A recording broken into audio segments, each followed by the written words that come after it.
बिगड़ जाई दुनिया।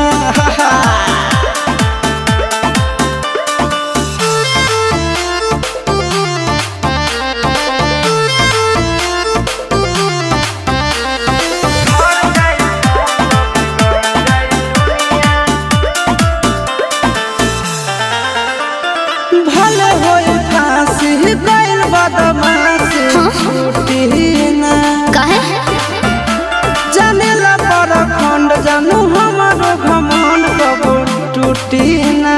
का बुझलू सुनो